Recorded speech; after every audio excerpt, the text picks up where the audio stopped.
The khutbah today is about Nikah or marriage.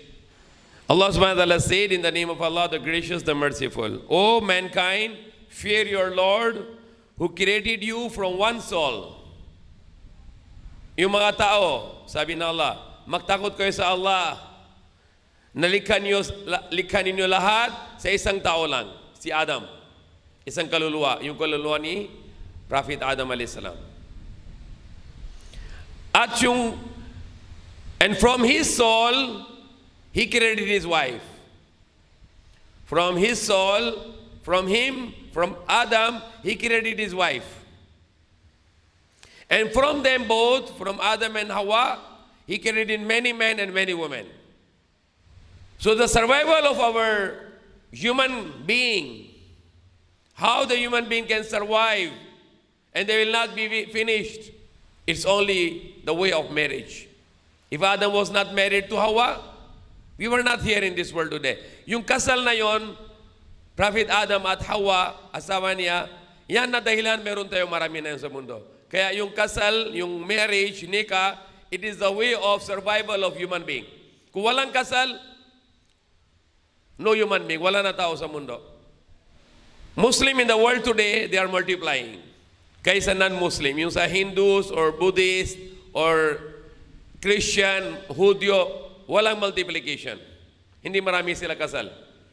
But Muslim are multiplying. Because the way of Muslim is marriage. And marriage is barakah. And barakah, multiplication. In France, for example, because Muslims are practicing marriage, there's a barakah. In France, the Muslim families, 8 children, 8.1 children, one family. This is the rate of the fertility in France. Muslim families, 8.1 children, one family. Non-Muslim, the Christians in France, wala pang 2 children, less than 2 children per family. And if you don't have the more than 2 children in the family, you are going to be finished in next 2-3 generation.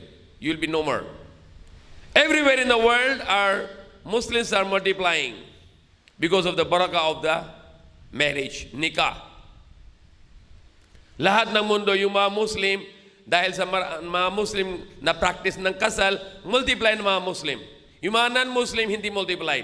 Sa Europe, sa America, sa Asia, sa lahat ng mundo. At yung kasal, yung marriage, it is an obligation. Obligado yung kasal sa lahat ng Muslim. But kung lalaki yung walang kaya buhayin, hindi pwede siya kasal hanggang siya na kaya buhayin. Lahat ng Muslim, obligation ng kasal. Hindi pwede na sabihin na Muslim, hindi ako kasal. Hindi pwede, bawal, dahil yung obligation, utos ng Allah subhanahu wa ta'ala. There's a command of Allah for every Muslim should get married. Now this verse is very beautiful. That, O mankind, fear your Lord who created you from one soul. And from that soul, he created his wife. And from them both, created many men and many women. So it's a way of blessing. It's a great blessing to have a marriage, kasal, and the marriage should be in the name of Allah. If the marriage is in the name of Allah, yung kung kasal na sa pangalan ng Allah, may barakah, may love, mahal, and it will be marriage forever. Hindi lang, not only in this world the marriage also in the next life, sa kabilang buhay. Yung kasal sa Islam, hindi lang sa mundo na ito, sa kabilang buhay din yung kasal na sa Islam. The marriage is for this life and in another life. And the most important thing in the marriage is love. The most important thing in the marriage is love. And when a man marrying a woman for the sake of Allah, for the love of Allah, in the name of Allah, then Allah is the source of all love. Allah is Al-Wadud. Al-Wadud, the loving God. The God who loves. or the source of all the love. Lahat ng mahal galing kay Allah subhanahu wa ta'ala. Siya yung pangalan niya, siya yung pinakamahal. At yung galing sa kanya lahat ng mahal. So, 100% sigurado, if a person is marrying a man is marrying a woman in the name of Allah, for the sake of Allah, then there should be a love for definite, because Allah's promise. There's a promise of Allah. And also the Prophet Muhammad said, a person, when he gets married, he complete his religion. His religion is complete now. He was half Muslim, now he become full Muslim. What is the meaning to say? Because most of the laws of Islam, you cannot implement in your life until you get married. For example, when a person, he is not yet married, he is only a son and he's a brother. But when he gets married, he'll become a husband now, and he'll become later on the father also. So these are the four major relations for a man. What are the four major relations for the man?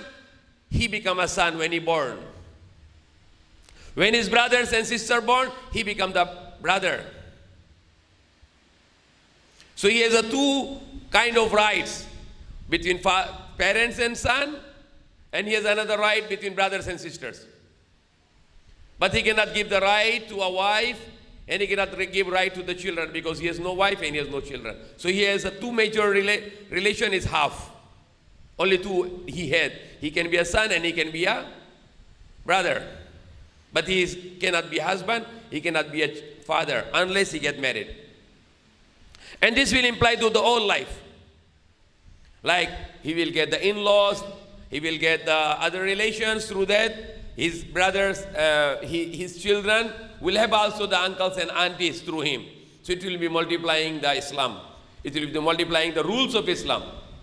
But the four major relations for the man, if he's not going to marry yet, then he cannot be a husband, he cannot be a father.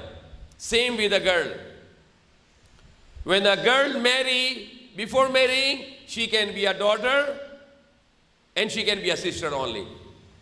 Two relations only, the major relation, the biggest relations in all the relations of the human being. But once she gets married, she immediately become a wife and she will become a mother. So she is going to complete her religion, the rights, because religion is rights. Rights and obligation. You give the rights and you do the obligation. You take the rights and you do the rights. We have a rights to others and others have a rights upon us. That's Islam. And the first rights we have is for Allah subhanahu wa ta'ala. What are the rights of Allah? We should worship Him. We should believe in Him. We pray, we fast, we give zakat, the charity. We give all the obligations to Allah subhanahu wa ta'ala. And the same thing, we have a rights between human to human. The parents have rights to children, the children have rights to the parents, the husband have a right to the wife have a right to the husband, brothers, sisters have rights, uncle, auntie, cousins, all the relatives, neighbors, all the human beings, they have a rights to each other, which is to comply, it's Islam. Thank you for watching, and please don't forget to share, like, subscribe, and comment.